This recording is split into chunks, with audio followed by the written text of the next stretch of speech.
In this video, I want to break down a webinar case study where we had just 50 people on Zoom and we're able to book 23 sales calls. That's a 46% rate from that webinar. And we're able to bring in multiple $7,500 clients. This was a webinar I co-hosted with another gentleman, and I want to break down exactly why it worked so well. So there's a lot of different ways to host webinars. Most people teach the wrong type of content. Let me break down some of the winning strategies that we just used. So the first thing we did was we started with what I call a discovery story.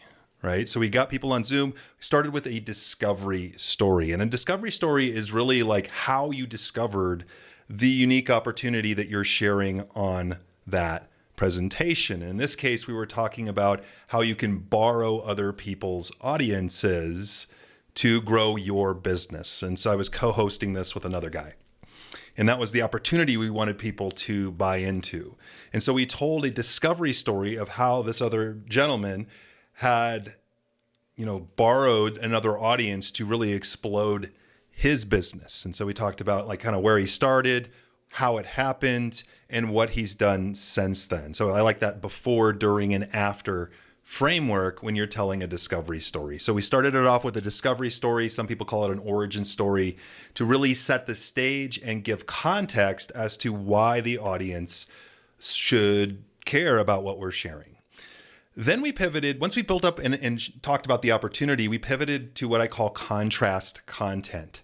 Some people call this like the old way, new way. Some people call this the model, anti-model sort of situation, where you're basically contrasting your way of doing it with the standard way of doing it. And so in this case, in this particular webinar, we talked about borrowing an audience or building an audience. And we contrasted the benefits of leveraging someone else's audience, of borrowing somebody's audience, with the negatives of building your own audience, the grind that you have to go through to do that. And so that worked really, really well to, again, set the stage and really build up the big idea that you could borrow other people's audiences instead of building your own. And so those two things combined really help to do what I call framing the opportunity well. We want to frame the opportunity well. In order to really give the audience some buy-in, get some buy-in as to why they should care about what you're sharing. Now, from there, we shared a lot of what I call case stories. So case stories are kind of like testimonials, but case stories are little client stories or personal stories that anchor the point you're making. So again, once we told the discovery story, we did the contrast between building an audience and borrowing an audience. We then went into sharing examples, lots of case stories of other people who had done that as well. Many times your buyers can see themselves in your case stories. And so telling short, less than 1 minute, relevant case stories will really strengthen the sales narrative in your presentation, right? So, and then from there, that was about 20 minutes. We built up the opportunity. You can borrow an audience to grow your business, why that's so good, why it's the way to go. Then we pivoted to, in this particular case, sharing basically 5 keys to success, 5 keys to growing a business and borrowing other people's audiences. So if you want to borrow other people's audiences, here's the 5 keys to success. We went through each of those. And each of those was designed to overcome an objection, like maybe I don't know somebody who has an audience, or why would someone partner with me? And so we made sure to position those keys to success as things that move obstacles out of the way. Because, once people hear about an opportunity, hey, I can borrow somebody else's audience, their mind starts to think, that sounds great, but insert objection, insert concern around those things. And so we use these 5 keys to undo some of those objections and really, move the obstacles off the bridge so they could walk across and actually get started doing that thing. And so that was looking down at my notes here, making sure I deliver all this for you. That was the 5th. The next thing we did was those 5 key elements. And then at the end of the presentation, very simple, we gave a very straightforward call to action to book a call with their team, right? So they're selling a $7,500 product.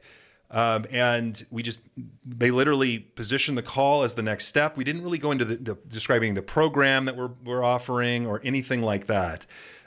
Literally just, your next step, if you want to continue the learning, is to book, your one-on-one strategy session to go deeper on this topic. And then we had 2 bonuses, 2 templates, 2 things we were going to offer them when they actually book the call and attend. And so that's a great way to position your call to action. If your goal isn't to sell something directly, it's just to book calls. Sell the call. Don't talk too much about your program or any of these things yet. Just sell them on their next step. If they want to continue learning, is to book a one-on-one strategy session, describe the benefits of that strategy session, and then offer a couple of bonuses or things they could get when they come to that strategy session. It could be a template, could be a script, could be, whatever. But those things really help to increase your take rate on your call. And again, our take rate was 46%, which is a crazy number. If you do these things that I outlined today, start off with a discovery story, do some contrast content so they can see the opportunity at hand here, use lots of good case stories, make sure you overcome objections, teaching keys or whatever you do to overcome objections, and then give a simple, powerful call to action. You're going to book more calls from every single sales presentation that you host. So pretty good stuff here. Hopefully you'll implement that. If you'd like to see an online demonstration of how I create high converting sales webinars for myself and my clients, there's a link in the description. You can click on that or comment masterclass in the comments, and I'll get that link over to you right away.